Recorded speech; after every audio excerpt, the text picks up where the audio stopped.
isieko hazo fofu akache no omoso nkomo ben ana APM coronavirus na affect ma na omo tifie ana omoso edio makensi ne tensa pem sanye bia ye bisa se virus yi affect akra so fofu omo dwumadi a omo di ma na omo tifie ana omo ebo ehwesere ne ma isieko so enti omo go pie mo tachima na kenne na keso makensi ne ba so e tachiman ba na hazo fofu ombesa ba fie sa na sesen ne sitie ombetwen na eje clarification ne mama bo match na sana maba na sesen ne sitie na me adome no so ebekum na afehwe sene ne ma ABC akọ nkomo ne dọọso emo hye no so ma me se odwani echirim ehade a na se betway from paying for say it is better se obetun asa betting away o betting so bet responsibly fa dwen kakra to betting we sense bet diwa eya bruta but na me kan account de se ohwema of favorite teams no obetun bet 20 times ohwe sene hye ne si koso a na se betting ne de enya de a eye coronavirus ebetun achi betting okwan bia so niti wo chapade bi ho te se dan asase ana se eska ko bi champagne obetun akoton na de be gubet no so bonsampa obedi ni befu utwa ni befu na odi ni befu wantwa ni befu a odi ni hwea aniti ohwese ne Mexico so gaming commission o maje beta to mesansa ban ensa hyase ene namsoma ene isiketi saba ana afi Ghana o maje taxes wo ho ana afi so kwa no Ghana lottery authority o so follow to so aniti ene nei ye de san hyaso kwen etensa brew aniti enya de bone kra we bi na ban eyi scan kra ye de hospitals ye de rules ye de coronavirus no aniti Mr. Twa bet no na odi ni befu na mama ne ma tin kwema ba utwa na de adwene kakra bi keke na ode beto so na aboa ema ne ma etia koyi ede ama yenko asantema gudiem ensam keka adoso na bright ebotela enfendo masuko emfa mugoyi emfa manasa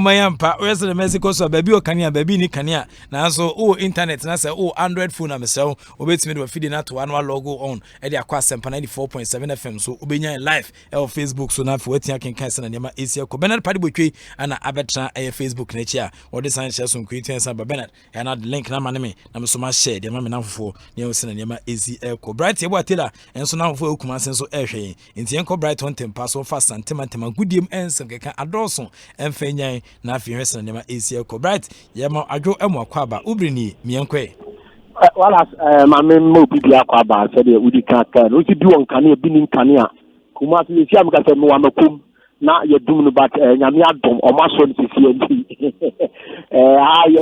ye samba be se 30 minutes but o ma so ye kuma si amakum ele ye to so ani ahwe eniema enso wa makum ati na de ten se ubepiem e wa santemantam a se de education ni sitie no wo so han na eneja yinyina ye wo so ya na ya wo so ne ene ya wo so ya yuro ko afise ko ya ko ho dada na eno su kunipa eno so ni nyina no duane abedi babu adi besi o so fra bonte ba wo horo nsane ade no se na yuro akofi enti coronavirus ya ba be yepi e de abanti wo so han na eneja oba santemantam ene utia ushi obi power tempa na se one way na yokuhu ba ko bi kura na wani na wo so na ye normal cost na bia e bi tia mo na ne yokuhu ahwo bia bi si Africa di mejaw eno so ye asema ni kuma teze o tia ka ma na wonye adamfo pa na akota no especially maybe na ga watwi ne ho kakra no abesimu a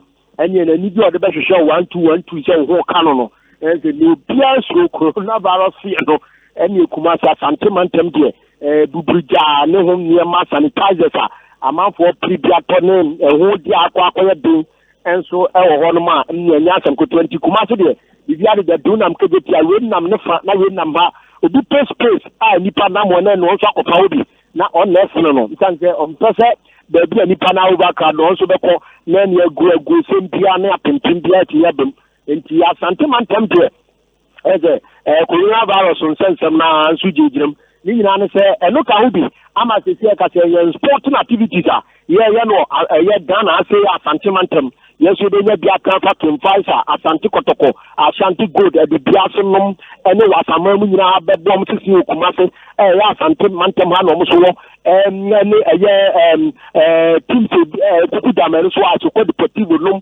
Division 1 ene Oko Asante Achimagogo no so Division 1 club enso wo Pacific Heroes eno ni ade ene Ateton FC ene clubs yi ba Asante mantem a ene guapa but enam coronavirus nsentinti ne nyina yama atwa sensen ama bi free chira bi kwani yinsa nkwankoye se kotoko winde ya hebi wato player B Asante mantem obedo eza se tintini za ya break wale enya asem kuto akra nene onza meka se mu amakumbo be 4:30 na le fa kotia madam fo ba ko ye duma light FM na mi wura maduru na mu se kotoko bas enso anima gumpulumpu enso sports hotel wa na nye kikrim na se wo hwa players no ana atu afrin kan enso abe pim Kumase ni nyina ne se match na se nka na nyumre ka abo be se no nso apa wo sima biasa enso ide na bia ba ko ahye ba ko ana ba ko da fom ana goalless enso ho ni nyina ne se match na se baso biti Kotoko ene international allies no enya de se game no entimi e ba so ni nyina ne se obetimi Kumase na Ghana ha say ya bia etiapese wo ya safa na nyina no enu nsunsanso ama president of the land akata enti sada na say gatherings I would be a public gatherings and na say mass function e bia no o si etimi council no na school ni so besi na di bia so etimi ekoso kama say the bia ya bia no pandemic rate no na say the as you know entimi ko jinsemu enso e Ghana ha say e ma na ntre so ko trafie mafi ebe we would be eto enso atumi 20 eno ama Kotoko abafie asisi am kete players no omo ete ajoso kwano so no ufri joso ba dakwaja ache no players no de brete sa kwano omo sisi ama kakra omo da sports hotel no enso to asudi enso be si e sports hotel no mu a ene ebe 3 players bi da na ticket no mu a eja Kotoko na deze so boy ni akoma se ba fi kakra na ututre ansa na aso atumi akọ eti team na land down Kumase a bibia so de dana kwam kama na the ten say Wallace o be pimo Kumase a on se Kotoko ye de tuanim tiefo nim se Kotoko ni papa ni tiede Zakaria Sensen semno adika be twam ama sika kono de so aba be twam ni nyina ne sa Asante Kotoko ekoko di efo wa bra coach e din enso de Manoaz coach e Zakaria Zakaria bra Kotoko ni papa mu no na se Kotoko tia sika kakra enso etimi ede ema kuo no na se Zakaria enso so ekuro na no ana sikatua ni mu no ye tene se bibia timi atotem ama 14 days and pentor de Kotoko say omuntia $12,000 450 plus 660 Ghana cedis and farmer coach Zakaria no address ne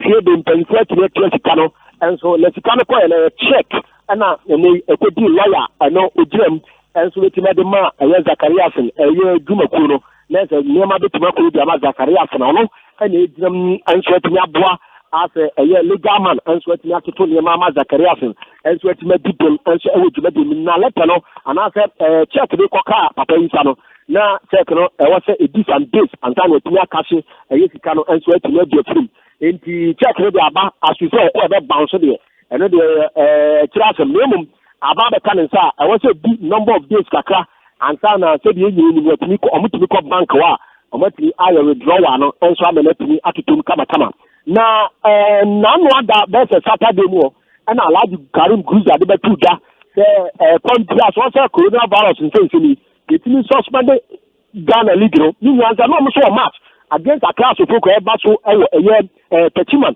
and I can she said phobia probably and the 9 against 11 class a half that Ghana I say go to the red card play the red card still almost a half by 1 nil Kumase phobia impinante the woman say her to have no to me half there 5 times to turn match out of 32 league meetings since 1995 96 almost said about phobia probably but the team now has so on record all share league match da and so the team and abonte so wa bra we share the team crab no de condition since 1985 no as folk be to wa bra to this abese no no the two that league ni de because you suspend no you suspend na be kama pa e dey am no Zakaria say eye let Gruza it can say be boaka ma ne nyema bi also ye toto e mati no ye a beef of the squad etimi toto ne ma no ni nyina etimi akoni favor ampa e na be say eno no mpanyifo ko atrase a president onwa ni nim tani ni nyansem no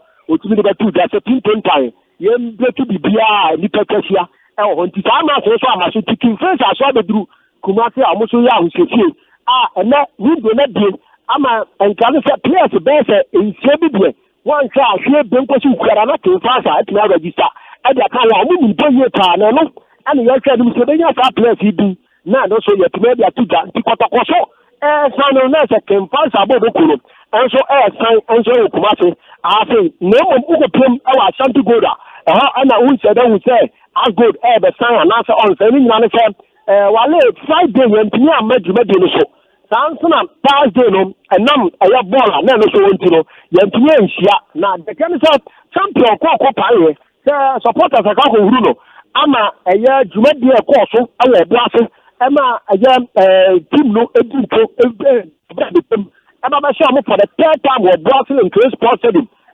21st century team bia no akọ bo ase ne nsa wono what me nya out of six matches no what my really half of six out is what me akọ agise the chemu ko wa se play o bo ase draw ba ko lusu ni ni tete sampa record no ekuta the chemu akọ enu na no ana enei ekoko ba se ebufu aba ama supporters ni koko fu ama campus bu official team nya do be enti akoba ase na oni owner adema atakin FC na bank abankro champion ese eni kombia so beko na afi wono 10% say enso wo bodo konim na nko so ni papa de bin enso de doctor koku report champion ene ye team no na no anam so ama dwumadi no ekokoba o ka sa manso no ni ewe se me na team no me na me wesika no me na me ye ni ade no ene abotaya mo aba ama papa akọ champion ho ene na ko din kon mama na ko akire ye pa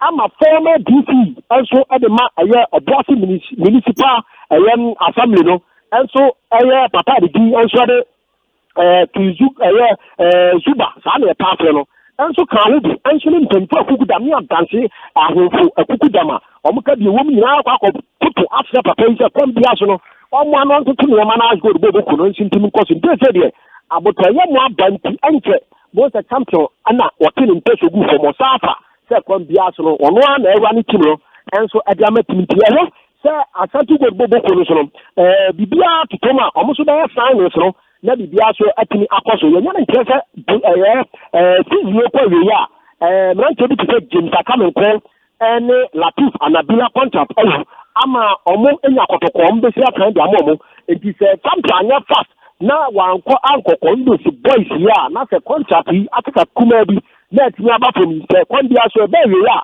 bi ama mo down money as a free agent aba be sia kan e bi ama Asante kodoko na se club bi a be show interest and so ewo dwuma bi a eno so be ba so wa bra press yi so be pe team bi na de apo wa kwa sia kan and so etime bi ama se team team okwa Asante Gold so almost any players de enya de nsa ka bi na emom de tan se omo ni bi no e de mu be se mienu de nyame a amfati na de bi antotoma won ra sa players yi enso be se Asante Gold be kuro na emom abotoya mo de ya ba ne sa ama champion Dr. Koku from Paul enso atiasa ko back enso akọ fa ni team Asante Gold enso atiya ama dwumadi no bibia so etina totom kama enso e de ama aboa ka se Asante Gold ntino enso bia mo baba efri Asante Gold aso enso de ba ye de ka Asante mantemo enso timadia ma tiefo ni nyina ne se na no ada nya de se tiri be hia mu bese Thursday Friday no ma dwumadi no Asante mantemo timi ne nkomo no so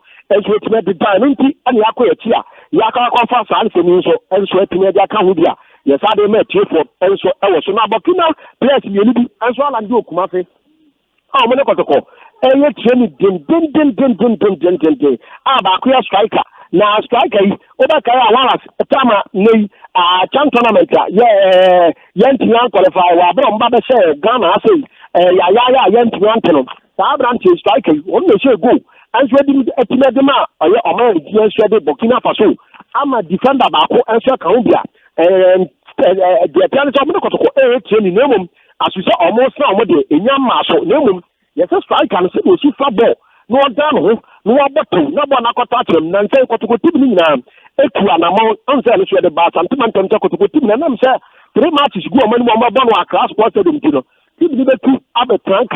No, I'm a team now say, players no more than one more training council. Coach Anka Sanchez, then we I feel a team Nabano. Our more break here is a yes, we to the grass supporters, but we have a partner. So in the end, say, betting putting Conde, also castle, then you'll be out of India, players you should be now to be black in a month time, no. Every anonymous was from not training, no. A financial coach, and you can and take one house, I can get. And the other Abdul, Bakode Abdul Zongo, and one striker. I make an attempt on the body, a striker, Yannick, a Pomongo. South striker, the Combias, you already can't turn it down, say, Combias one day, possibility to see that sign on. I was no one defending the other Abdul Zongo, and almost didn't say Combias. One of the man said, maybe I could win the same procedure. Now, you're not the defenders, no. I'm a Biaso at me. So far, Kotoko, player be quadri. Lono, see a Pamuno, say, you're more torn. I'm with you. A number confirm, say, player, echo. Samson a player, all 3 team, another honestly 3 by the other team. So far, the confirmation, Brahma asked Africa now, window, and so it's a player, and after something good, and it can find our young sales plus video. Omo baba be ngati nim ama nyema tuma koso omo tudi enso ntimi ama meka yensa na wala fi nse kotoko ese glass behind closed doors kotoko say too many do enso the dreams as you are car kotoko awaye theater of dreams awo dey kotoko ase matches makuma ko nimbi ato so a saa 5 games akotoko say enya ye say sika be chemi na kadrona omo say enya ye nyina no sika bia tinya ba as a winning bonus a no yen se say da taking this home match away match we sika bia you chairman players no ema etimi aboa eka o market o mo de boso me ho ema etimi ekipu o mo ma o mutimi enya efe ekwambia so no aduma na o mo ye no so o mo sha match bia na opon se aboa o mo ankasa progress ni team no o mo sa we sika bi incentives bi o kira no so ba a your friends are winning bonus no 5 games o ma winning nyina no nya bia se sika no etimi aba be pum enso ade ama players no no kra pa wa bra na ye pusu ni na fe defra kotoko kama kasa mafu ni ebuta na o se kwambia so no payment bia na nam se timi ko nkranti no kwambia so no o mo bai do mbehwe no mo to kaka bia no so ho honom na mo se ho confirm se sa 5 matches no na o mo de kan de wantimi anka no de wade no ye confirm se kotoko timi na nkasa no winning bonus 5 matches no no kra se ye ntia sika no onta ma players na the tennis players ni pa say come say what take 1 month bonus bi ameka omusika ho no ene areas na da hande omu se service o mo kama no mo clear the da ho no say da be season no yes I resume after suspension here we ya na ne o matimi ayo ni bia kan wade enso dia kasika o mbe gena bosumi bianti kotokotu na kasa de bosumi no stadium fama na bona no matches no mo boy ya didi ya ni na me bo so from last game no ba nyina no ya dese akikam kotoko bosumi akatia de ene ba pa o to ko de na America kai na dem bosumi kurogom na dem ne mo sa bo no so ne dia ase akokam kaka enso e wo no ma wala ya de no so me tiefo enso e wo kumase asante mantem abonche so enso e wo no wale. Okay, Bright, your boy Taylor, better say so. Boy Juma, come and see. Eddie, I'm in Enumerate. Me sure say when you're hand sanitizer, baby. Eddie, I saw today. I said you go school your economics. You say a group maybe another price maximization. Yeah, say a Kokosana. You could be hoarding and smuggling, and you do be far back. Maybe a one who can to be no about to me or Yamau. So na prices no so e bia increase ko ba ni pa ni nyina so no Kenya be but o be ne dey we bia na so for safety now won so wetimi aye dey ato kama na bibia so akoso ba ni nya ba ko former goalkeeper Edema Asante Koroko from 95 okoda Christian Mansas the youngsters e fa na Ere Kasare ono so Italy Bologna o so mpa o so ni nya go so ono so dem wa quarantine ho say o tama nti be nya enje waka Italy abonte so Bologna ono so sene dem ono ne yire ne ma enso e wa dem cool a o so follow pa a de bia do no so tie wo e na Paul on so Israel on so on for so no so lia go nti wash your hand na wale say do kan no yes sanitize and saho kama any of the go to me show saho yes multimedia ma me mo share from love FM penny for abaso pale office the bia be wura bia office the bia bi sisi wudi ka wura adwuma mu ko abedi ka ahoro nsa run water na nya so na de so to gu nsa ho na ne wa huru ya and ka ga na da fans na ba ku ya na si from the so de wale gu nsa wa tun de papa ni bia show ase that apetesi pampan pa na ebo fa so tun sa pa ye ne papa pa se na yi mu kama ya twentwe gu kama tun so ye original one bia nsa ho ani ga virus so yo hwan obeko ni na mudi fia ne ba nti ha so bebre wa bi ha mudi fia ne ba mi awe to bi bo bi ha e go na mi se future kwade ye be se gloss ni use because ma me fi so obra o mo sa ase ne o wi se gloss e na o mo di show na e ja ma ka to mo ne nti bi a doctor pad ne bi atia be ne bi a ma mo Facebook live ni adi ene ni se bi kama ni ja ikra ni ato potwetna anti fi ochina kwade Facebook live won say hye gloves ni ade ya katakata anu nyina ye de we de na no pede mami bi no call draso no say open hand sanitizer ni bi na say hand sanitizer eno no pe ya ta te go to anya mo say wale uni za uko krom no wa anya careful izin ade no bo no ata ho ya de nya no bo no ho na ya de ukuta sika ba ho nya bi o eti de ageze wa anya careful no anwe kakra bia obo wa no say ya to body splash amount say eno so hand sanitizer say no so akọ kakra o ti beje nkan masa we na body splash o ma du bu sa wa say o be ka se bia de eno so ko so ha ya we ya market ni be say pa wala eti mi do si anya mi adoma ye be san kasa bi why mato wale okay bright ye bo atila ana tene nkan no ye be ma du bu sa wa say o be ka se bia de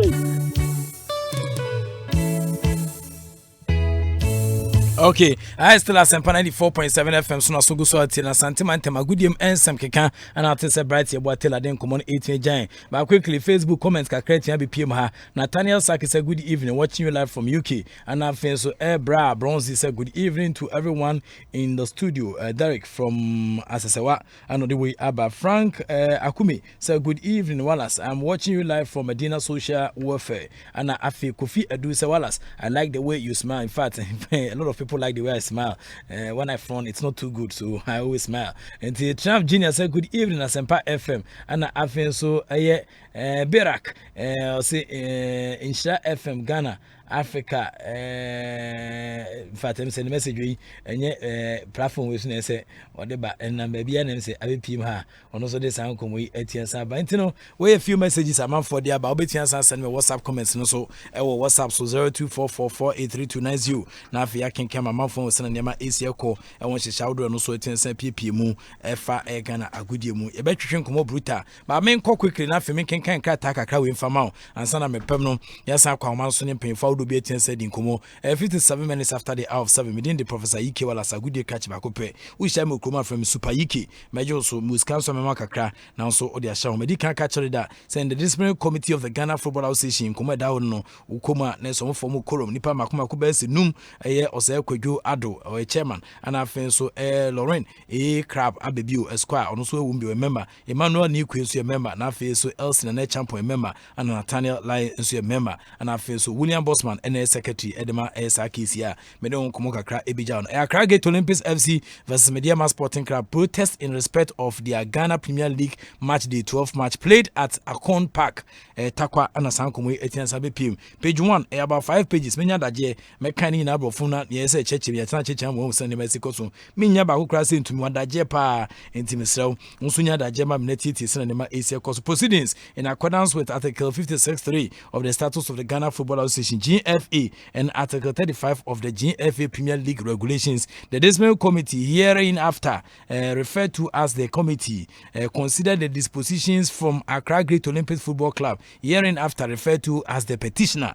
Until call a emrema nipa wode asem no kwakuja no on your say petitioner nipa asem ne fa no no Mediama Sporting Club, hereinafter referred to as the respondent. On so bebua was an cost together with the supporting attachments and the reports of the match officials. Summary of facts: Puma case in the case of Great Olympics FC, Accra Great Olympics FC. The petitioner omna de omasem ko omna protest no against Mediama Sporting Club omna so bebua sasemia no for fielding an unqualified player in the person of Nana Kofi Babel NKB in their match day 12 league match played at Takwa, contrary to Article 28.1e and then 28.2 and then 33.1e of the Ghana Premier League Regulations 2019. In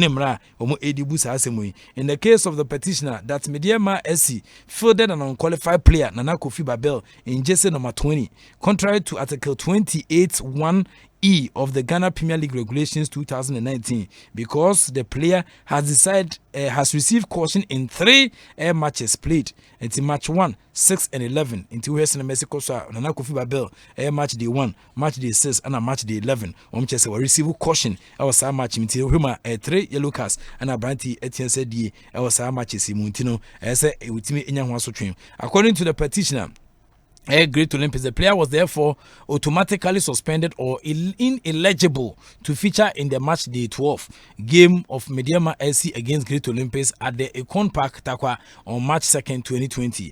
Accra Great Olympics FC attached the caution letter of match day 1, 6 and 11 as evidence and the starting lineup of the match day 12 league match.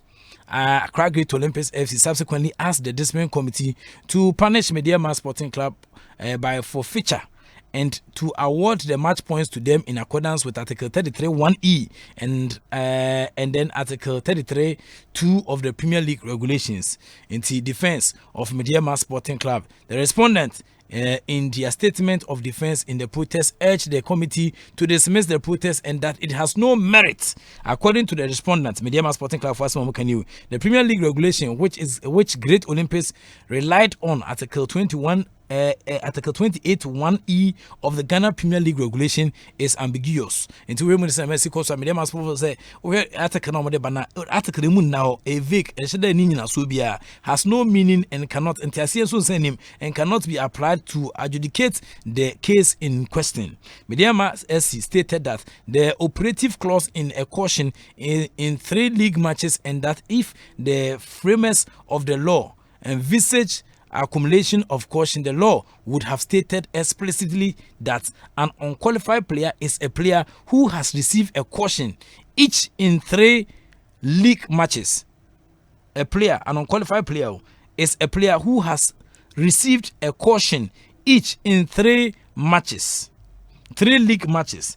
They further claim that the operative clause would have been a caution each in 3 league matches, or would have read an unqualified player is a player who has received a caution in 3 separate league matches.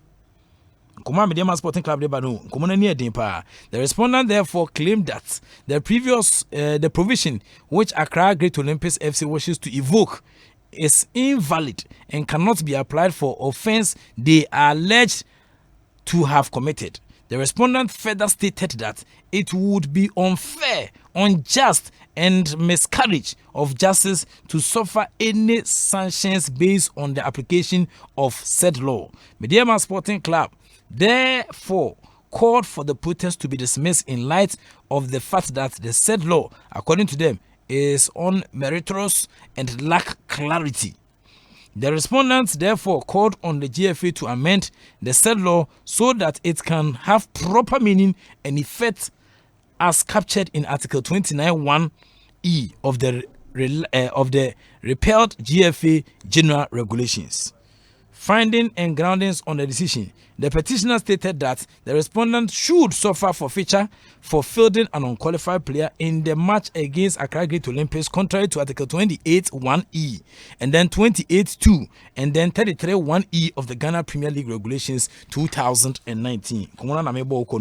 The committee finds as follows. Committee 1. On the question whether player Nana Kofi Babel had received caution in 3 previous matches as claimed by the petitioners. The committee finds that the exhibit submitted by Accra Great Olympics FC and the caution letter from the GFA Competitions Department and the competition management system of the GFA confirms that player Nana Kofi Babel in fact received 3 cautions in 2019-2020 Ghana Premier League on the following matches: Match Day 1, Match Day 6, and then Match Day 11. 2.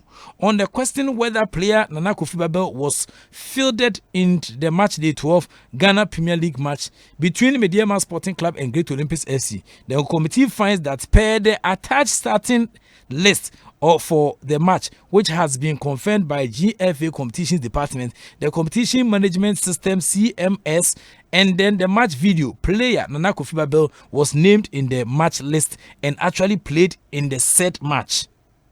This man committee, omun country fanfa who a friend say disqualified player. What I say S no. Omun count two no guso tunyum. Oba 3 or that with the evidence that the player received caution in 3 league matches, Match Day 1, 6, and 11, yet was fielded on Match Day 12. The committee concludes that Nana Kofi Babel was unqualified to play in the said match. This man committee this sabri omun can't anything about unqualified a player. Hey, committee the enyebiu. That with the 3, that with the evidence that the player received caution in 3 league matches, Match Day 1, 6, and 11, yet was fielded on Match 12. The committee concludes that Nana Kofi Babel was unqualified to play in the set match. In fact, a clause beyond Mammy who say based on that clause we see this main committee. I don't know. Hey, Asemu, who this main committee paying and found say we a lawyer and I say we are team for who this main committee paying. When I say the ruling say first time that the committee also finds that there is no ambiguity in the provision and that the absence of otherwise of the word each does not create any ambiguity whatsoever in the provision. Hey, 5. That the committee also notes that each club have 2 separate squads in the competitions management system, one for the league and a different one for the FA Cup, in order for the club not to make mistakes messing up the cautions and expulsions received in each competition. 6. The committee was also very mindful of Article 62 Article 62 of the GFA Disciplinary Code 2019, which states as follows. 62. Carry over cautions. If a person receives a caution in 3 separate matches of the same GFA competition, he is automatically suspended from the next match in which that competition. He's automatically suspended from the next match in that competition. Such suspensions must be served before any other suspension. The GFA may exceptionally depart from or amend this rule before the start of the particular competition. Any such decision reached by the GFA is final and binding. 2. Cautions received during one competition are not carried over to another competition. And then this main committee in Koma, one edeba. Just the P3 of it. The relevant provision from the Premier League regulations are very clear to this committee. Article 28(1), that is the Premier League regulation, states that an unqualified player is a player who has received a caution in 3 league matches. Article 28(2) of the Ghana Premier League regulation also states that an unqualified player shall not take part in any match for which he is unqualified to play.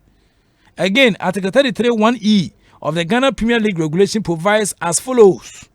A team commits an offense punishable by forfeiture of a match where it fails an unqualified player or players or team's officials. Also, Article 33(2) of the Premier League regulation provides as follows. In respect of offense A to E, no matter what the score shall be at the time of the offense or at the end of the match, the offending team shall be considered as having lost the match, and accordingly 3 points and 3 goals shall be awarded in favor of the other team unless the innocent team is leading by a margin of more than 3 goals at the time of the offense, or when the match comes to an end, in which case the scores will stand. Article 33.5, the Premier League regulations provides as follows. In addition to the sanctions provided in clause 2 and 3, above is in respect of the offense 33.1a to 33.1e and 33.1f respectively, the following sanctions shall be applied.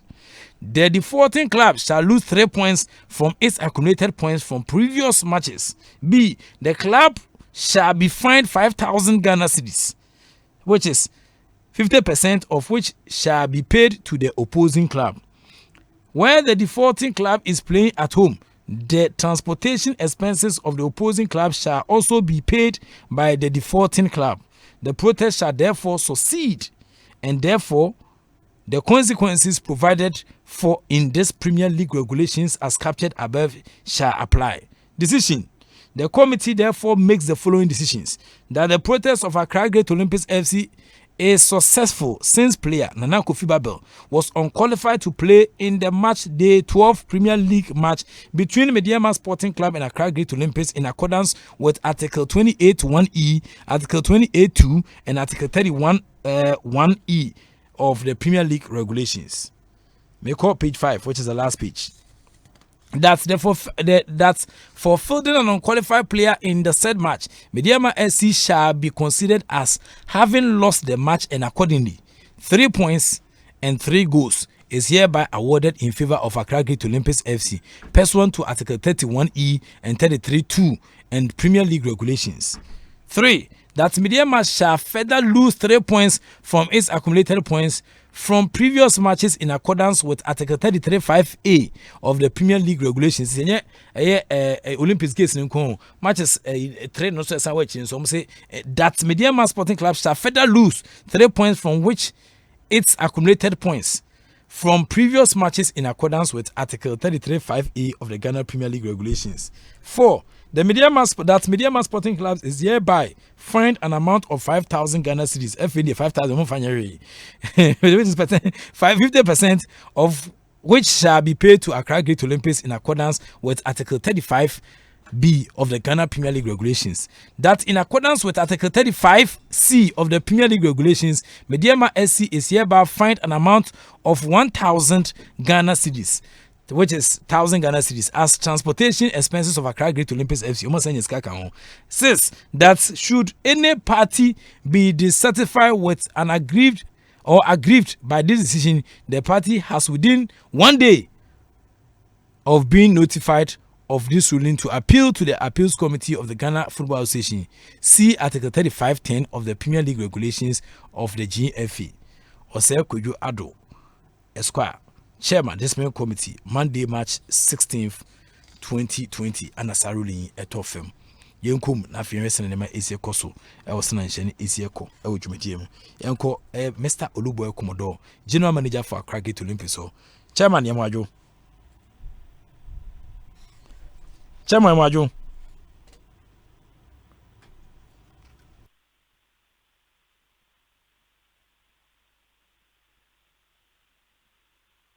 Chairman Yamajo. Okay, and see, ne call Mr. Oluboy Commodore, General Manager for Accra Great Olympics. So, na yare say ruling in better from saying the city at the moment. 5 pages, and my 12 at my working kind of amount. The be me catch it, but the 2 home say we share journalists will be that Jack can crata the actual Ganada. We share be a bomber money, nearest and nema easier cost 12 minutes after the hour of 8, and you go to think Kunyaso at the Sportsnite you can say 18 say Jow. I don't go with this the same way the modern downside to me can be a bit young boy. You may be would say ye na befi coronavirus ipa na person killing na. I don't go with this, but more na a person be a name be see a call at the amount. I would you media udimu. Mr. Oluboy Commodore, General Manager, Accra Great Olympics, Yamajo. CEO.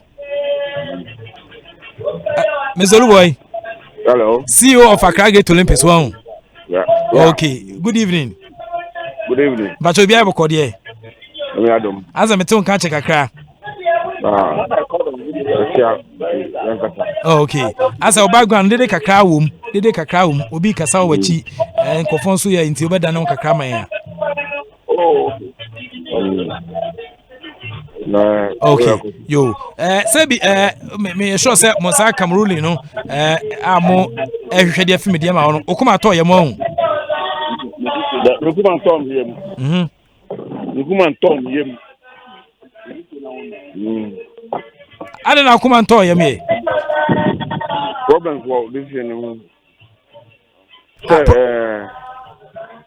My transportation. I agree. Say the loser of the protest. No, now about home. Now, Mbaka say Accra to Takwa 1,000 cities.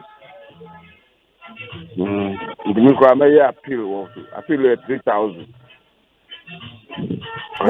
What was I winning case? Robert, I appeal. They may appeal.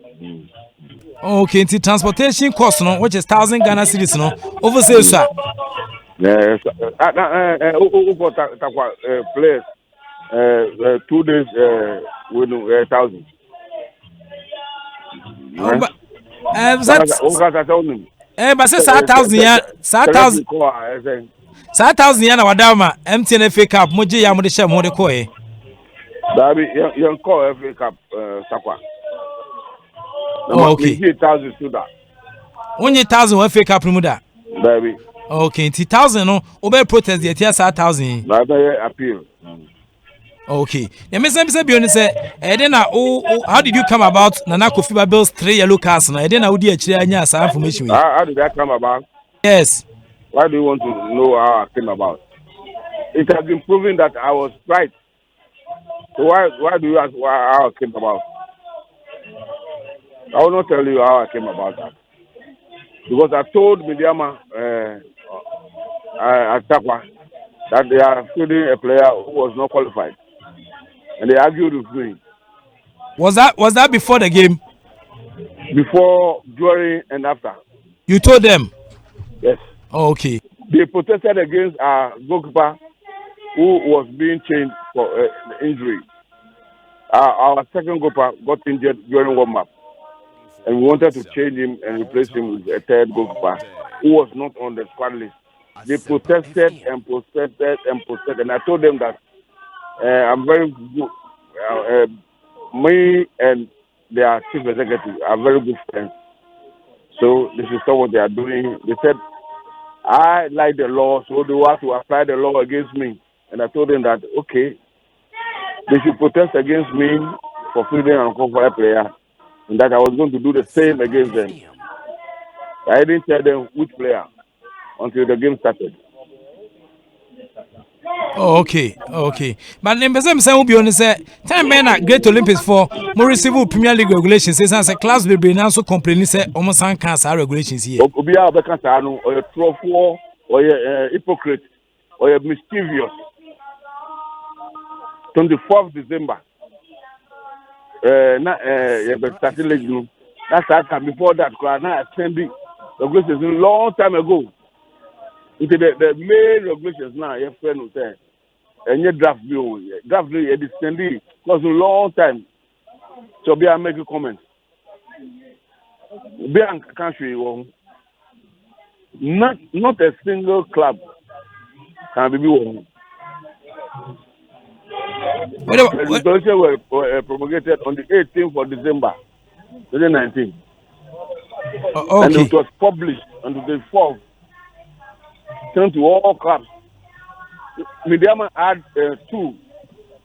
One received by their chief executive and one by the club itself. Midiama.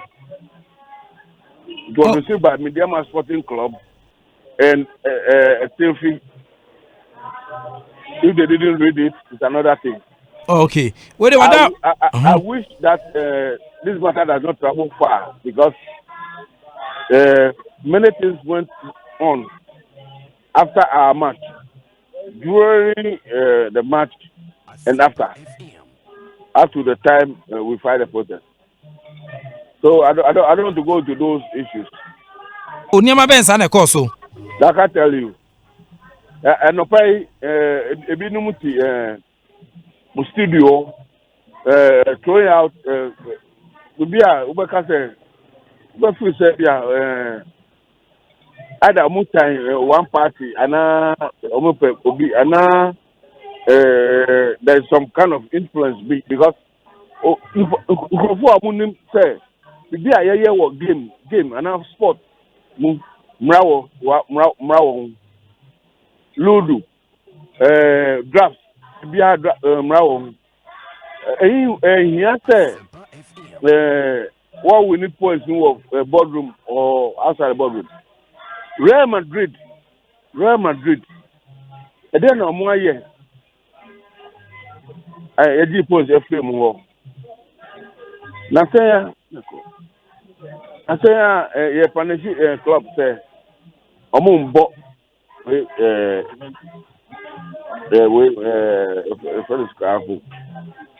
UEFA because of what they have done in their board, not on the field of play. Manchester City. Okay. I don't know more year of field of play. I affect your boardroom. But they are going to punish them because what they did in the boardroom, which is going to affect them on the field of play.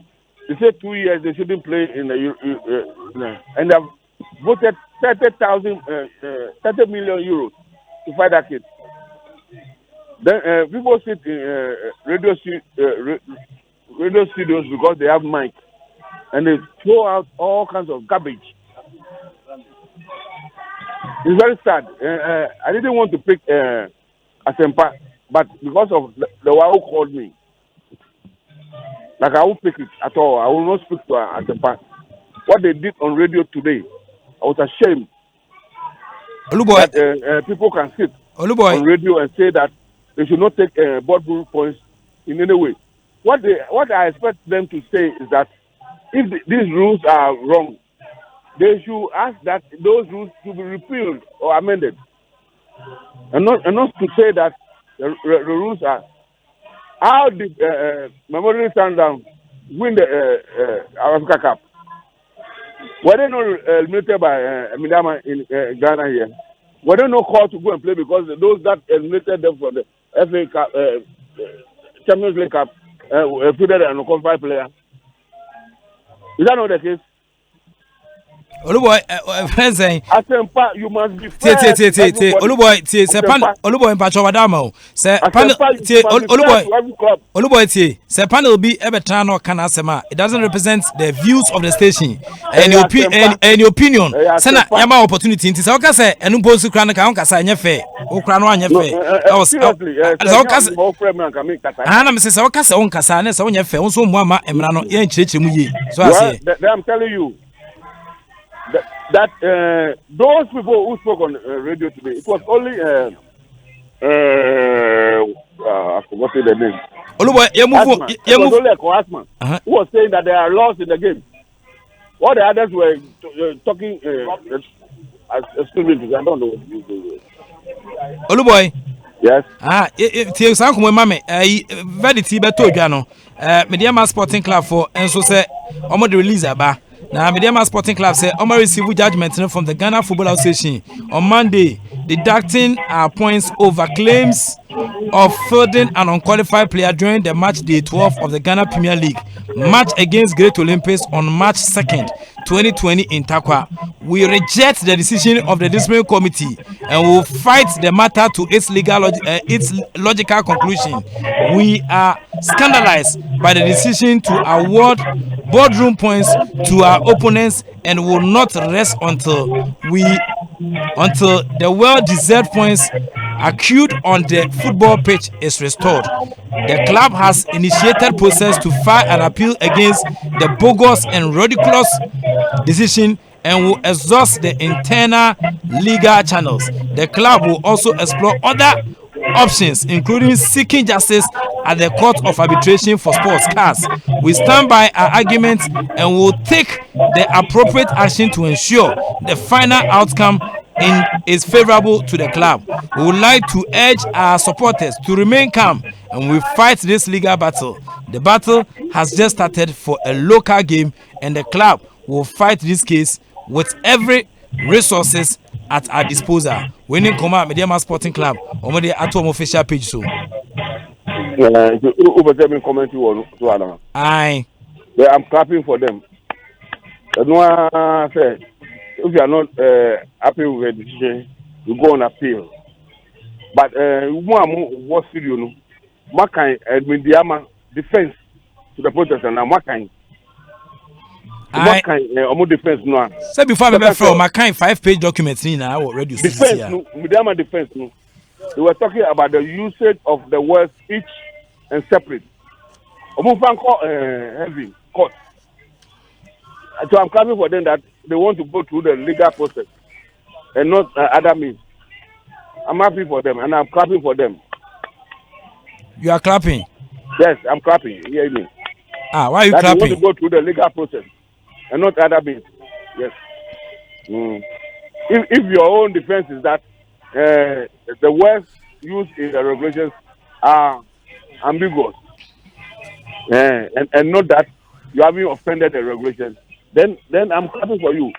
You can go to the court of heaven, no CAS. Thank you. Okay. Until Oluboy Commodore, so a chief executive officer, Edema Kraki to Olympus, no, this uncle, and so Ebija, no, maybe I'll turn to him some pa, Oluboy, yes, and Mexico, we are in Fano. We'll be to maybe a bonum say, and I do our infano.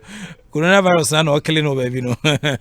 24 minutes after the hour of 8, I still Asempa 94.7 FM. So, and I was so good to attend. Komona and you go so Sportsnite in Jumedia. Yeah, the Ebro, my some first opportunity to do so, and some farmer Minio Kumasedo Ademu or Quabridge Waba. Yamia Doma and Republic Santin and Cancel didn't come with you and Saba at the fast and she shares from Queen AC El Coso, Ewahano. Wait me the messages net and Saba na Afia Besebesen, Afia San Mexico, Super Iki. Good evening, you are live in Bokobi GBC top. Olympics are known for protests, so I don't know why teams don't do serious cross checks when coming up against them.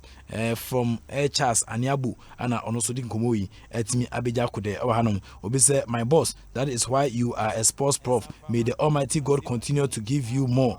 From Nana Bizo inside Egoma Obwase and Nana and so the way Etienne Saba Abija Kude. I was nice and AC Elcom.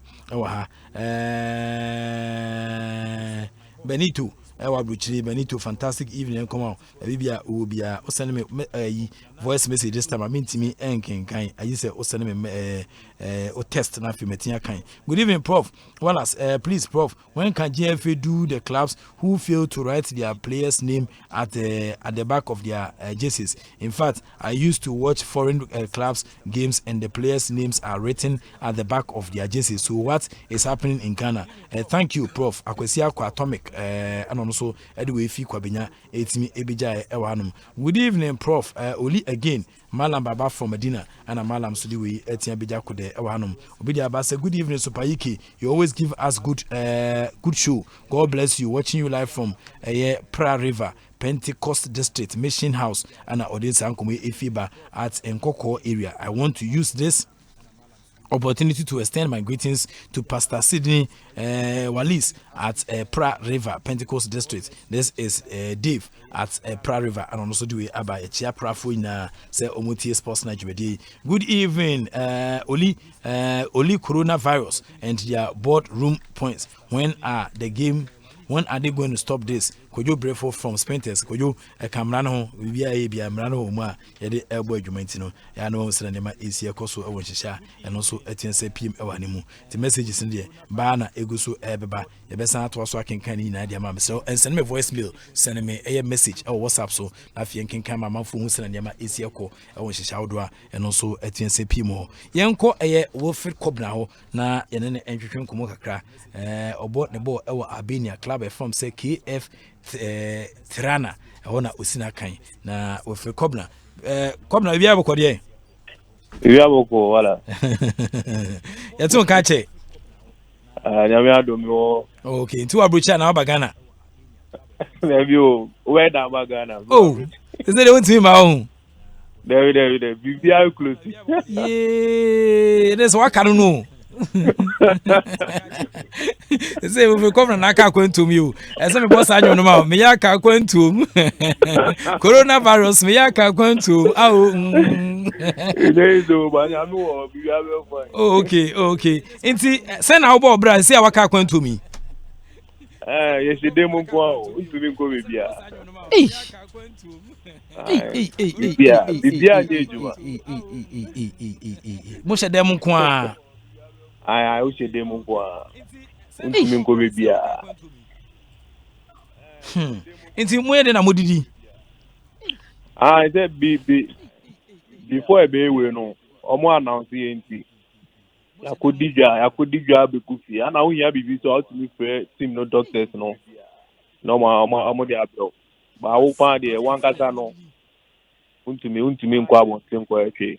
Because bibia nye juma. Onko bibia. Sisi a lock rom dey agba ne say e boss six ground to me pie. E boss six so sent me pie. Debi. Cast nye juma bibia nye juma. Na say aduane no so besan because mo nya adwuma aduane ne ne ma na e de brem no e de besan ba bi am ko fa ba no. Mpa e bo ne say time e be do say besan na bibia ye. Nye sa de e be de. Enye easy. Nti omani ne take this decision na say club no na usi akan mom no na omo take decision ya na mo de. Nye club no omani no. Omani ne club bibia nye juma lockdown bibia nye juma.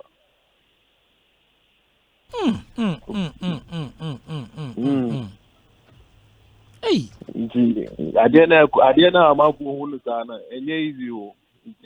Amanfo nye kefu ehu angasa. Amo no say ukopie mu ho.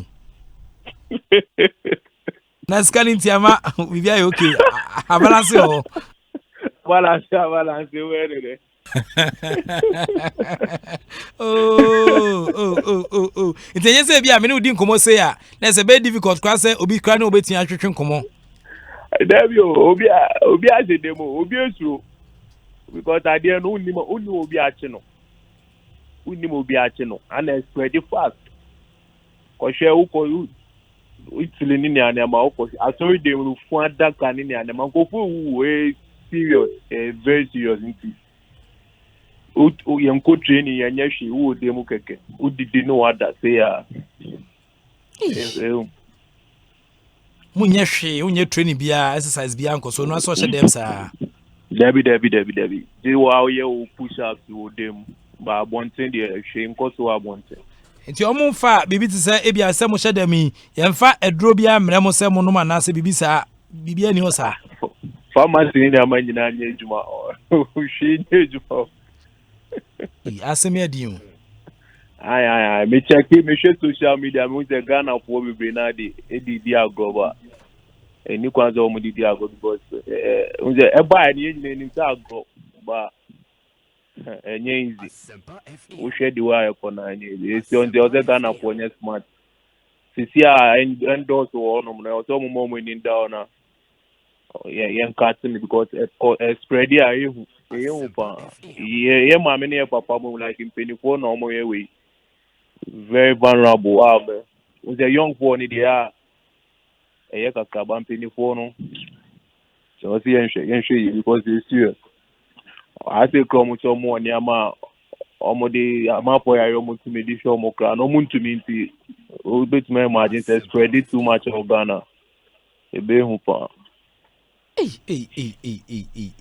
Inti yeme fa momra na.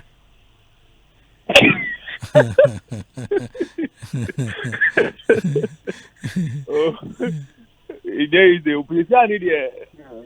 Enye ide ba de nte be yi. Ba ya bon pa je o bibia be ko fa. The country na project say mo for set time na mo betin ahan mo sa de hu. For now ni de almost obi an she dem be 3 weeks. Best 3 weeks. Yeah. Until video no na ombe ma update. the best one she was still an idea easy kakra between here fine. Yeah, the obi nim do. Intim, is it much of them? How many days me? Is there 5 days me. Me worry ni say baby a moto aduane no say nka focus so ye adwuma ho dia ene nyame adoma say sene ne masi ko bia no nka mo betimi ene aduane adi supermarket ni ana my adwuma but more time maybe over time we at time we no apon so nti you betuma akoto abuti but eno no kra no eyehu nti best thing it obesuma o fetim we na mo dey abro. I wait serious. Serious. Some said the money and federal biam nemo just say uni drubia or no man bibisa. Debbie. We are here, no one so numbers one ocean now feel somewhere. Numbers one my bit my friend. Nah, it be on my foul there because the moon person best spread this way. You are feeling somewhere. COVID-19. Aye. Ehuampa. The Ghana there endorsing to also any smart and a council. Endorse it spread it there be who of Ghana. But where's our problem so more nanka who fear senke better na. We bibi said the anchor who fear there yet. But will be man so. Heading. Nti abusuan for wa dey na mo na ka. We show we but me worry there omo fie no. So I say ni dey anya kra no. E ba obi to me nya we ba on say fie no na health facilities me and the man you know a Ghana to see a nti I was here and careful mommy every India go because even Albania hono kwa no say about 52 cases and I'm sorry record e buy na 6 and now go 18 bare 4 days na e record 30 won't see there's 52 cases and 1 death and 10 PM. Obia recover yet e wa Albania ho. David.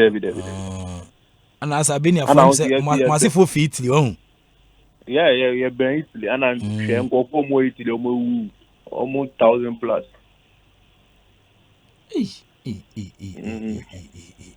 Europe there's this boundaries guys. This you have almost blocky boundaries baby. Flights guy been going but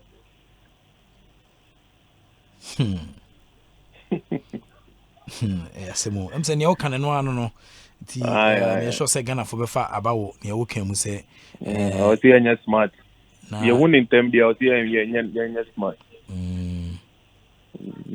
Semo COVID-19 ti say we am resume dia about COVID-19 Premier League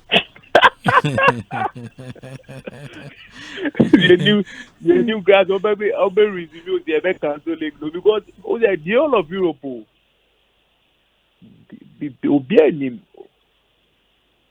obi enim ebe both ebe cancel it then obi stand still yeah ti no answer mo ti wo saa mo didi no mada didi no ada ube kokoko tama yara nbe kono ma kokoko no masan ya kese to hwehwe dem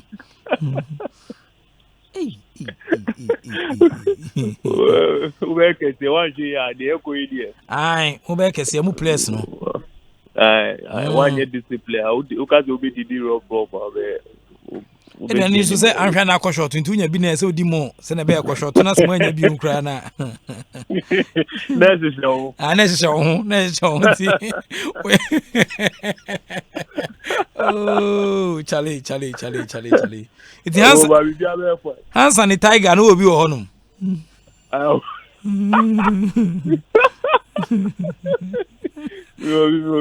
Okay, ten one am use Aye. okay. And I did the old people all rooms are now using sanitizer and vitamins in there. okay. And can be children on my offier na inya kwan na nyame adoma am se be saba ho bi na sa be check say send na nemesity. The America job say I didn't a bus here I'll be fan of go spread here more than a video highly the America job say once omo in tempe ano omo hwe no mo see ano like you know gathering unnecessary stuff in there never be like near kushisha what no for now no more holding na omo say dia abana kano a very good say schools in there ma enye juma na say out move with this no me sure that no be symptom so yana yan bomb fire so na yendi like can is yendi line to a church am for like do use hand sanitizer no wash your hands anytime out for abonte ba anytime na bibia be for Okay. Na me san so say enye virus yanka yeni suna match nso eban hweanu ya yato nsa dia free players nso wo bo homodin afan Albania onye bad mu ban Italy massive kra na Italy Albania for no massive Italy ana mo so mo ben mo akakra fine na udi nso ni sa squad yi mu odwen ho kakra me jo kakra do ni player bia ewe ni so ba be national team sometimes some way be want to bon modian ye be fra odun kan ba enya hwe no your players on my film no omunya bad ye bon pa ye modern bon be cost na another call up e ba no na me adu me be wo mi still aye ejuma ye mpa ba okay the virus no kwa still an mo ho we o name okay it's we for come na ye be do ase enwumre so okay it has a pass on your twinkumo why ade wani nka oni antwinkumo hwan na obekasa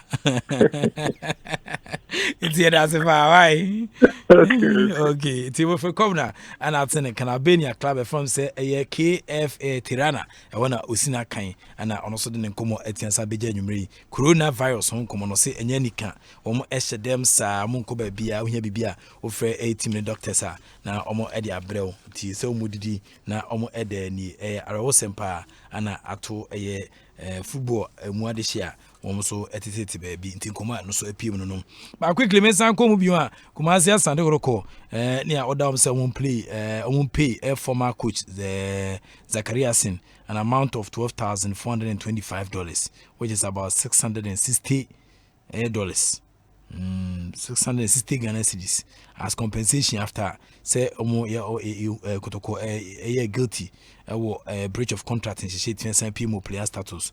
Until 2 weeks deadline was given to the management of the Porcupine Warriors Selmon settled sad deputy but the notice say bright about that they won't come kakra 8 giant fascination is your call was contract home blaster coach CK Akono Kraniche say also sika na man for GGG ya no western nema easy cost no dia anhwa no onye sa sika dwetiri bi obeje best $20,000 $20,000 monthly ti according to reports FIFI Ministry of Youth and Sport for Akacheba Ghana Football Association phone paying for Akacheba no asa ma jatum say sa say amount no eno no nti on believe say Youth and Sports Ministry ne Ghana Football Association on be meeting BM say say finally on between decide say 20,000 United States of American dollars 20,000 ebi wo pa nyehu adwuma ko ababeya 20,000 Akono was appointed as the head coach for the senior national soccer team Blasters of Ghana January 2020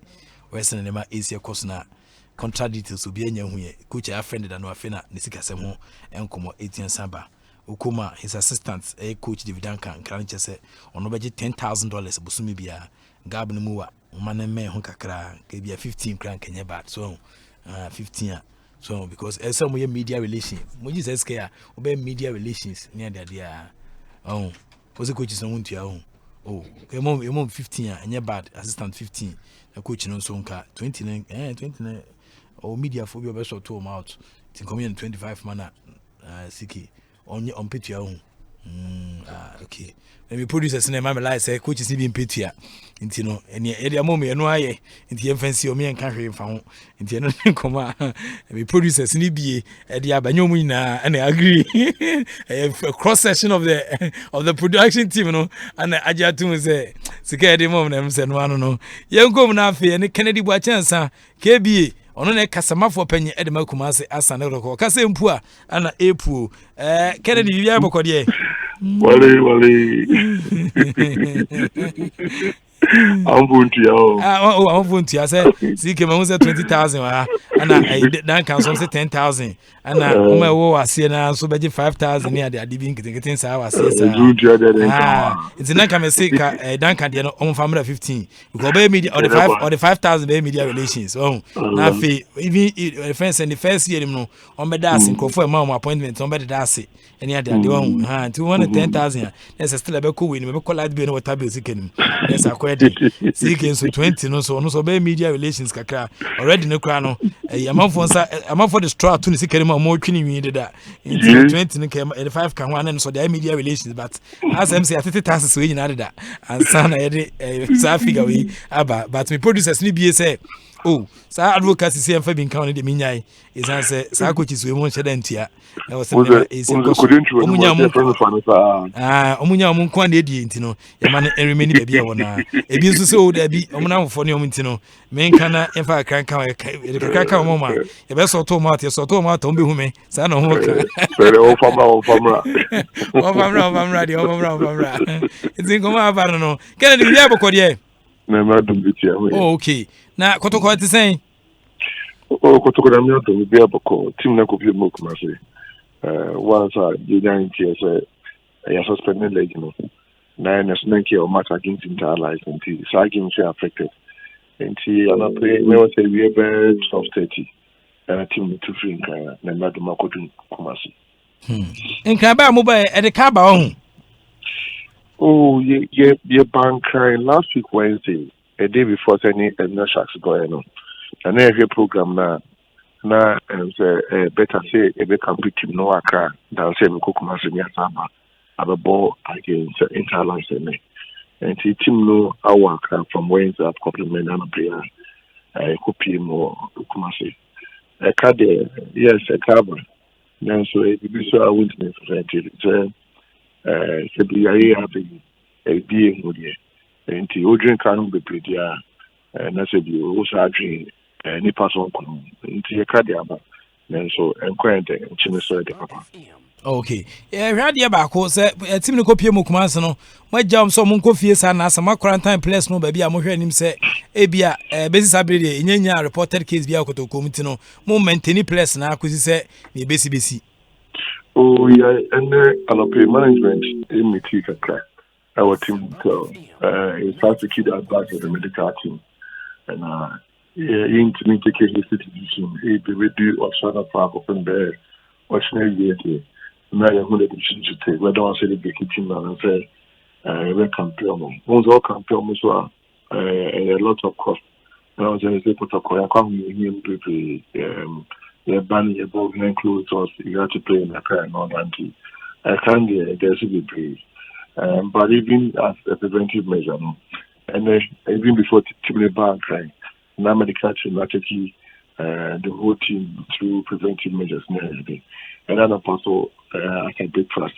When a member of the medical team, Andy, so every night in Kuba team hotel our church the preventive measures they did to me. I must say I really team he was so team doctor or head of medical team but the truth is some guidelines are every say we want to be honest so Asante Kotoko so very come.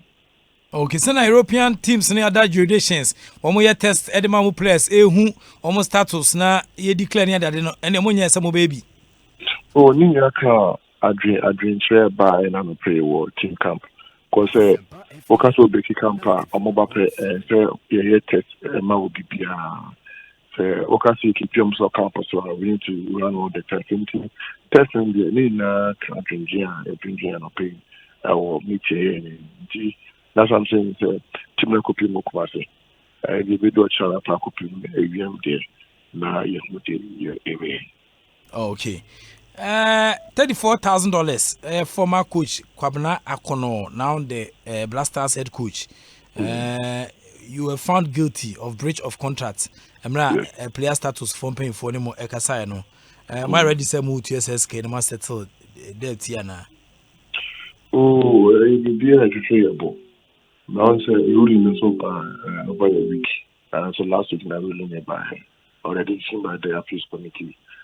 Yes, so ruling by no. Also a legal issue until said the lawyers, to go through. And also advise the next level of action to take a better to trace kind of and answer the particularly another step. But will come from the legal team. Okay. Zachariah say money na we. Minimum say transfer no. As of Friday now your account staff in your one kind. Because your boy you done it, you don't move free on Friday no. Minimum say the payment will go through most definitely everything account. Okay. Tina say man so anka money CK ni Zachariah say betwini na say my say mo betu esika no. Ona was the CK the end after now decision number I dem lawyer some more advice. Based on the advice we be hold the blame. Club no blame ne ho say ase man nye due diligence on e ma be hu na sa ne ma we na e baba because we mu na e very unnecessary debt e bia mo dwenwe hu yi a nka sa problem so nyina ma. Which is the class in the end, for instance, so make sure kakra. Yeah, so before say, you decided say, any age may be no. Now your manager say, and a 3 month salary they be chairman, and that amounted to about $9,000, and they be ever compensating with kakra. Now as a trader, and the car and said you every for the 2 years or no, it's almost around the same amount. Now you decided say, the better papa no coin. Okay. In Zachariah say $12,425. Oh. That's insanity. Okay, na CK the no say $34,000. $34,000, yeah. Then say I say Yakuba Sikayana Aze so Yakuba Sikayana mugusu chechedema e ka modidi no. Yakuba Sikayana. Say $150,000 see and they were $34,000 so Emma said $13,000 and so Emma run up say Zachariah is can be $13,000 so they can't tell the for you and you kwa na economy me. Then say 47,000 no so 47,000 if you 150 man ka hinaka. No you must. Hey Eddie. Okay. Nti nyame adoma am say e be san hwe that you say tien saba. My info video so now my member and account great account said manaka yemfa o video so man a big happy birthday say nyankopon shano mambo enya ho ban na coronavirus no so abey enya also asante kotokono in fact you to your home for say you hand sanitizers and you bow who you start cleaning the baso bow who you sani agade and I hear we into you so you say actually muye and you say legging was suspended so it's a good call by the government and the GFA. He say to me find ways and means in the bra na ya intimate spread the organ and akotoko the penifo kana ya jatum kama. Okay na me adoma be saka sabiu. Okay. Kennedy bo chance and atene kase ne kasa no kasa for panyi e de makuma se asante wo say Zachariah sin as payment in code through the but em send here o ma madwin so metia o keka bo ma roughly about $13,000 and mutua e was san share no so twen pm no okuma na se koziki akono de no so $34,000 to keka bo ma na se $47,000 no na Sonny Yakuba $150,000 per e was azike mu we mu ne Mexico so 47 no edifi 150 ni mu eresen ne mesiti a nka ba now kodoko yeze utia nka watia wi e wasana niema ACL ko hihia no so etinse pm nti no nka ba na ka ko be se 13 bia nka so mo de ma no ai nso no ejane to a ana ti we na prudent decisions decisions adwene ne nyansa wom so we take care emfa sa ka wom nketekete we emre wanim as management decision adwene ne nyansa wom no very very difficult say nkofo be take side decisions ni be kroma so I say West Mexico so ni coach a contract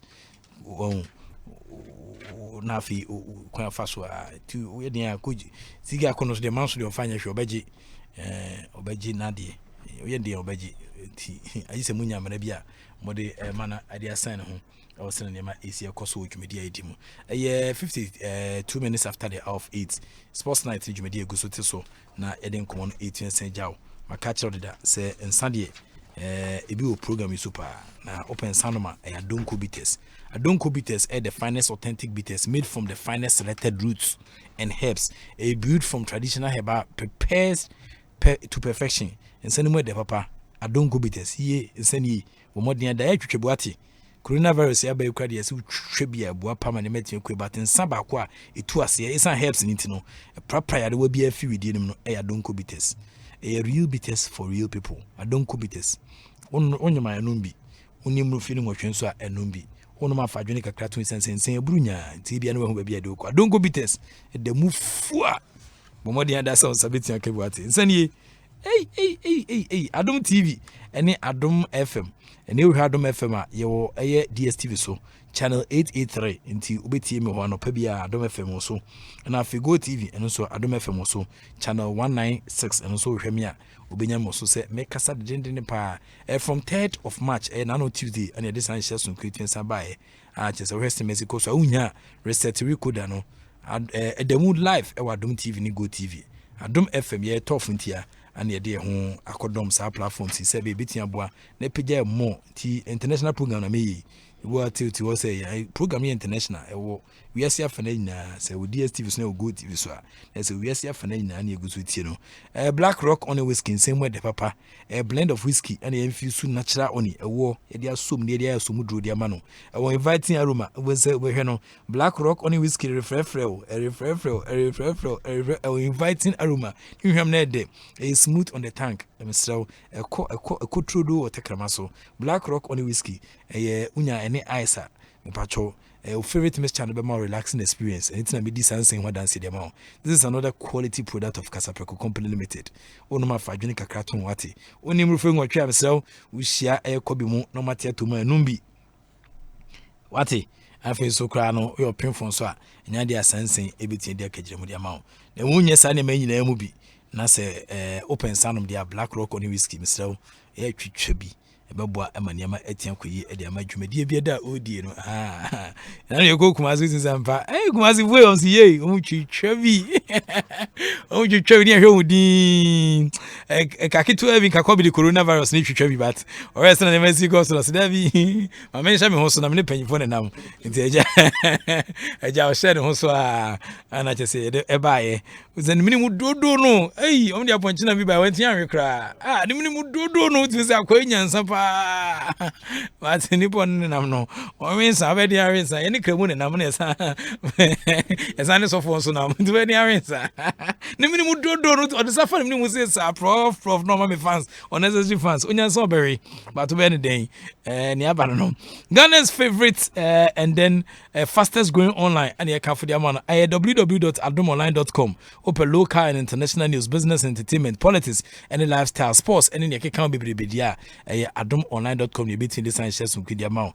One of the finest editors in the world. Your friend is Senior Mustigo or Boy Juma Bruta Tigo or Yad Yankasa or Nimsen or Semu for Papa. I just say Obama Saline so Etienne Sakoso. Most intriguing YouTube videos, no, then I feel so live streaming Adom TV so you best send the amount. I'm also sending Mexico. So Santi or podcast Adom FM, Adom TV, and I feel Asempa FM ne insure FM nano me pacho we here location we here time bia ne so kitap a 100 tablet phone and as desktop bi bitia boa e ma set yan saka adomonline.com o modi anda se photos no videos no bibia ho a e boa e ma ne ma etia koyi e dia ma won hihya wodo a yegusu edimu Ghana's most comprehensive news portal and amedi one dance dia man community awa bi menko and came home and he came Centronia ono so ewo kumase ye ka in terms of proper research papa yi obi ani ho betine edimu chemu pe ode nkomo kakra bi eba na ni nan nkoma wahwehwe makwa chire hu sene nema esi ekoso obedi kan de coronavirus apra chire na afi wadi kan adomasuko yenko hazo fufu akache yenhwe se points ene nkom sha aba se never say that fo on betime age league no egusu estande anasesen ene sitie yenhwe sene nema esi ekoso Andy memo adwo Major Prof. Yeah, come at ye.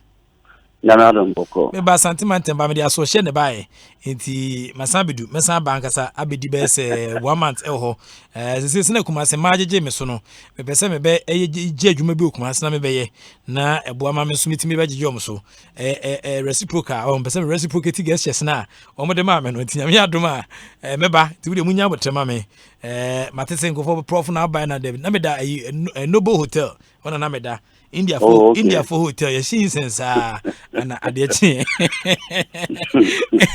say we have called Andy Yanadon Prof. Okay em say akosuan so ma make baby nti as part of Patrick Osajman countryman songo ne na ye enu ama se wayi no ye ba akosua oye Kumawood actress ba ko ne ma make baby e wa brochiri so okay so what is that story na ne ma me ko graduation ne ma me kan chine gu ne nan so de ne be pie mu ti actors ni na wo say me so ma act ya nti no me die ma asodi amukua nkata kwan me die ma na me kotoye no nti ya me ne ma ne ya nti no se na kuma se ma jeje me so no just bro ma adwene menti ase so mesa ba abe pa adwuma kuma se ankasa na me so ma beje om so ma reciprocate sa guests ya wo mo de ma me no why yeah, the Prof. You're hearing.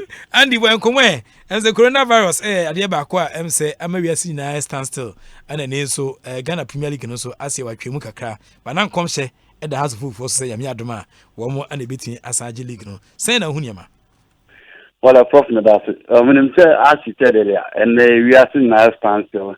Ocean Yama Koso, Italy, Ocean Yama Koso, China, Ocean Yama Koso, Madrid, Oba Africa. There are countries that now, as of yesterday, now, YNT saw Monia coronavirus, maybe, but then the Dimertinia tested positive. But the good news is that the Black African countries now, I am ready to say what is will be free. What check is Nigeria, Nipetu, Nanya, Bias of time, I'm going to say about question recover. What check is in the garden out of 16. Nipa to a senior recover and Ghana Nipa will be able to recover, but we are hoping that we'll be able to fully fit. Standard of living, you know, now check the problem and check the equipment that I could to overseas say Hannah, the good place to her. The water and my big media at media that particular design. I think that is a tall order. It's also and it's the bitching out born yet in sanitizing system. No, now a good personal hygiene and anything really here. The baby kitchen, they just fit within and no bitching out bomb and anything. Prof, and only idea was a boy who ban your empire, but it's a Australian pony and coupon everything has be a tata and would be any. I'm a problem, a woman and a problem. It be intimate MFI Kumasi, then Klein and make it could meet up at the mountain. So the bear bitching and now, you suspended a lot of activities at school from good school. The Premier League and then came here or taking man a house of cook versus Kumasu and Cincinnati paper. To face a forecast, almost being almost first win over house of cook because second Ukrainian contumely house of cook on the other hand. And so as well as almost try to get almost second victory on the road, but and Timiama so Kumasi as a after so almost drop team of Canada faction. No one so expect to say international allies can and waiting about some money now which is now all well for the Ghana Premier League. I hope says with time no any man between us to stand yet in about back near about this kind how many meeting up. But Prof quickly checking the time and the straight away on how to book. Before the start of the season and you now so from penny for the our motion comes out from the house of TV and then everything I could nipa ba kwa metin abon ni o ya me madam ni boni dia and then open ya finish your dance e ka safu you know have to look for Africa in clearly na bibia will be expected how to book more the bon best one and out of games I have about 15 games played and I'll check here out of 45 points and how to book 21 points in the check how to book a match I have on we almost more one match astounded but almost half of the point yet in your check games now 5 wins 6 draw and 3 losses and Tinyaba has 15 goals for 12 goals again indeed and it shows how to book more the bottom of them kakra as far as compared to the previous years and the expectation then the prejudice the women's African can never be in their favor. Enipa bebre aka say any kwase a tasking house of folk be say omudi no matter the number of prophets are out in Yaba. But for me, I beg to differ. Prophet in America. So check out of folk team over the Bolivia. What they compare other teams are Yenche teams are almost that league first, team almost that second, and team almost that pick Media Sporting Club, pick a team a friend of Chelsea, or pick a team a friend of Diana Stars, not check out of folk team in the last 2 seasons. So check coach I know one a friend of King Ganta. What checking the team I know this year can. And ne man ti almost see academy house of football so check on team na obenyogo de say Richard Atta in the last 2 seasons or young picking it from the NC tournament now on count it was Richmond Ayi and Benjamin Mensah into the honorable team and to check team the most important part of everything is the back six of any team into check on team now Patau has been there in the last 5 seasons. Radio Boca has been there in the last 2 seasons. It almost not only William been there, but they've been consistent and they've been part of the back six of Hasselhoff. So check Roberta now check Abrante Pen Mohamed Alafa. Ofa Samranti in former compare Ahmed Adam Zakaria Friseni, former compare Samad Ibrahim Abrante Pen Mubaraki, former compare Ajman Badu Habib Mohamed, not former compare Ali Ouattara and Abrante Pen Daniel Agen. Of Aya Mediama, na former compare Farouk Mohammed and then Abrante Fen Kaleba Mankwa. The offer stab 2 center backs here me ball mudinia. Prof would compare anything na the ball in the Premier League. It is only Hasselhoff that have had the most consistent center back pair in the last 2 seasons. The Ocheke as good in the previous year. It was Adju and Samed Ibrahim and Mubarak Abdulrahman. It is as good any that consistency. The Ochekitima, your friend of Ayo Kumasi as an Ecodopa. It was Wahab Badam and then Ismail Abdul Ghani. It is consistent in the Ocheki Media Sporting Club. Previously, it was Pauledu and Ali Ouattara and Sobai. If you can talk of a bit of consistency in there. But so far, the back four of Hasselhoff and San Mebo Mubu Meswa. Now, Hasselhoff back four are you so consistent compared to any team back four? Compared to the team or more competitive for the Premier League battle. So far, any team, your friend Kumasi as and the Kotoka. Over formula side, that is a branch of friend Kitu Faneti. This is in Oba, a team, your friend Kotoko. Over for branch of friend Muru Ibrahim. This is in Oba Kotoko. But Raji Uboka, Robert Adusuwa, Muhammad Al-Hassan, and then a branch of friend Fatau, Muhammad, no, Oteke, in fact, Makuma Kunaya, the boy here. For almost compete team via a Premier League. It is only Hasselhoff that will give you the consistent back four as compared to teams that are more competitive. Ubenya as good as Kojamu Akomba, but in the NC tournament, Kojamu Akom was part of the 11 wonder team. Donko Enso Edjani as good, no, in 1 year. If you check the back four of Hasselhoff, it is the most consistent back four in teams that all come from number 1 to 7 or competitive. Now come to the holding midfield role. So compare the holding midfield role. And then Justice Blaze is named for Kumasi Apande Kotoko, and he has been as one of the best holding midfielders in the game today. So far, Branche, I have friend Benjamin Futua, or shall see about how to folk from the days of Aya Openia, your friend, Aya Frank Nutal. Into Prof. Nameka, the backstage of part of Fuka. In Nipa Bakwa, Ubeyine Film, I own Panenka, the backstage of part of Fuka in the last 2 to 3 seasons near Branche, your friend Richard Atta. But say, we are no free one. The backstage of Hasselhoff, out of 6, 5 are consistent as compared to all the teams that Hasselhoff anyone who compete in the Premier League, as I mentioned earlier.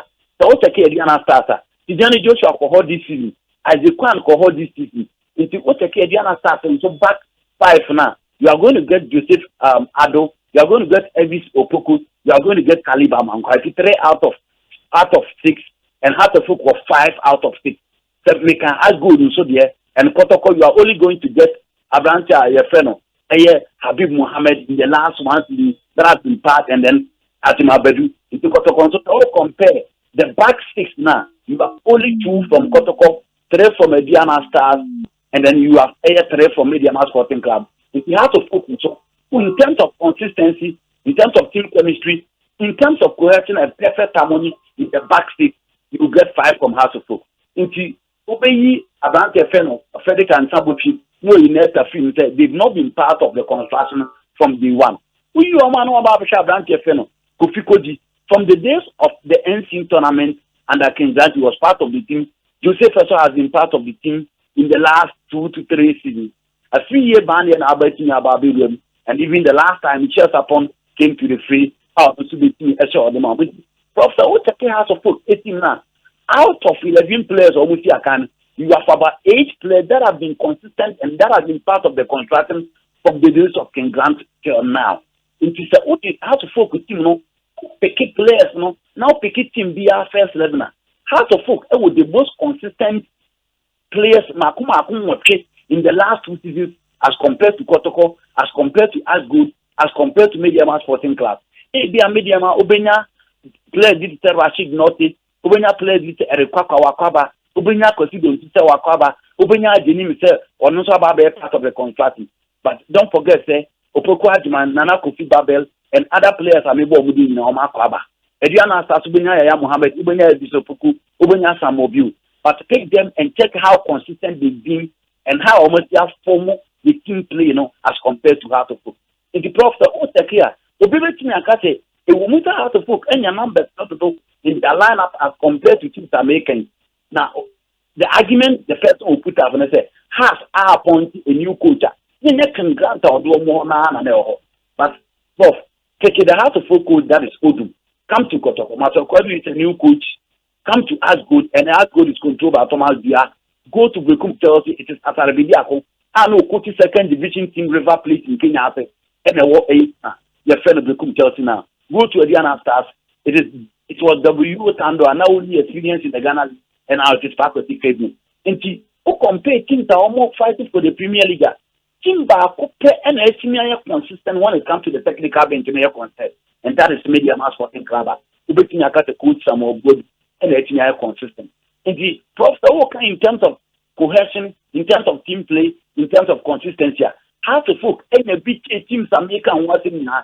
And any team like what I and they have quality as well. Because Mohamed Al-Hassan was part of the main blasters, he was part of the local blasters, Joseph was part of the local blast.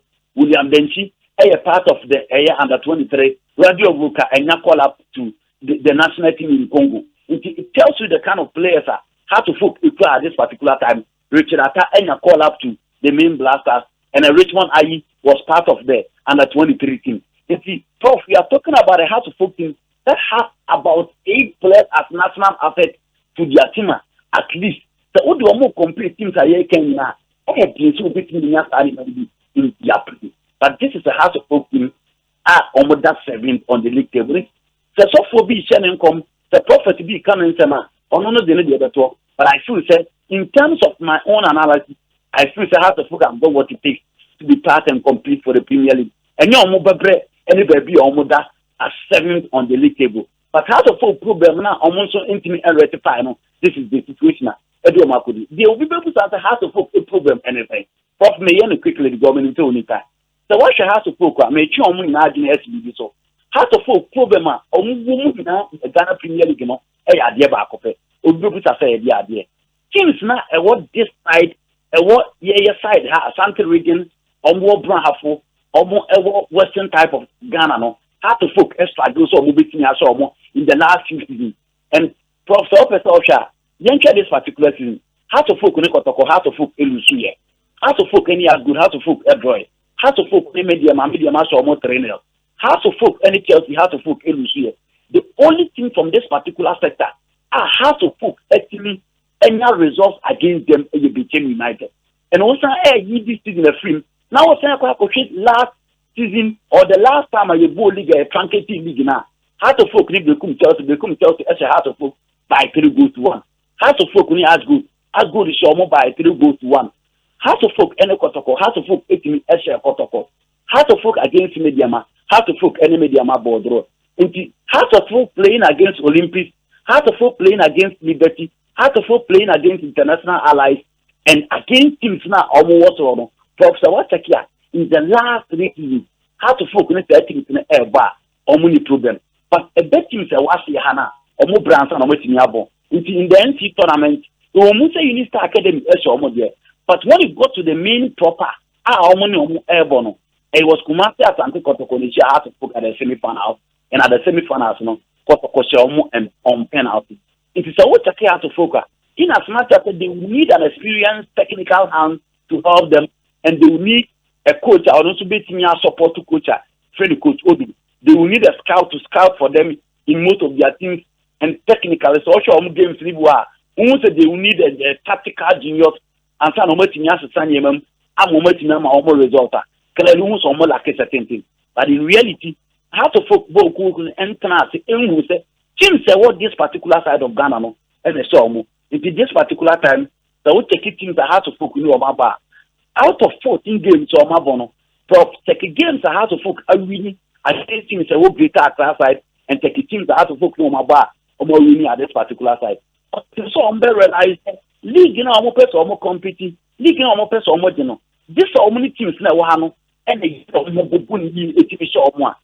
it will still continue to be the same old story and has to go over the years you know team in there until they will play in the second round Accra medium abeba Accra omobeko obuase omobeko betim eduana no omobebo me forget about how to forget eduana scholar how to so eduana boy no team answer the problem of House of Folk in as much as they will have one or two issues coach no and your man should you need time to gel and an experienced fan to help him or to support him. A big boy has to focus more to the party and for them to compete so well in the Ghana Premier League, you know, prof. And it's almost better. It's almost yet teams that was here, almost beating us because teams are greater Accra after beating Olympic by 4, after almost team back in the last 6 weeks, equalize against Liberty Professionals and beat them. No, everything points out there. Omone dwarfs some over teams that was beating us until somebody realizes no man make this particular correction. Prof. How to fight to be allowed blood. Okay. But until somebody find this particular solution, there's no way I'm betting teams are almost no. Okay, Andy Kem, we dey bedo ase say oboy nkomo ihwam say na messages in the bebre na wunyama for ma thumbs up odwumedi a odima bayo ba ko friend Senam Dela Seyi oya adwuma e o Barclays Bank Senam Dela Seyi o say we ne favorite na say studio hade o namfo mienu o konkran ha so ase aba bi so namfo mienu ede gold so ba ko ho na say Kumasi so ka ho nti eye Senam Dela ne nkomodi aba no so ya da too much nti yemo aba so mfama no why. That's a prof. Okay. Nti edbesia and came na ten kano. Nkomo ne doso but ewura benu no mensa GOC president krane chese na your birthday fantastic birthday evening. Nkomo ba bibia obia banana na no bien fancy fantastic evening nkomo ba bibia onso obia edbesia na eda munna ase message menya bebre but yentimi kenkan ni na na me adom na se yenya kukudu a fobia nya mejamo ana afenso eda mensa toteme onso bibia obia me chiaw ewo dwumedia ogusu edi edeboa magana gudi nso etimi ese tumpon odivo kwam na TV is coming up next nkomo no mu de ye nem say odivo de coronavirus na do beba ho ene no de ba no ho nti mesrew enko ba bia coronavirus edu no odivo kwam na TV ekita a ode eba je so de prepare unya kakrata frɛ no no wawie odivo kwam na TV pe ene difo ba ko asadru yi obetimi nya de ama oye obaf ba ko mienu miensa na ese atekokra yade no opa kotafre kra akɔwe fo bo ampesi enya de benya oda odivo kwam na TV a wodene sebo yanko difo Esha se wo bia bia ye no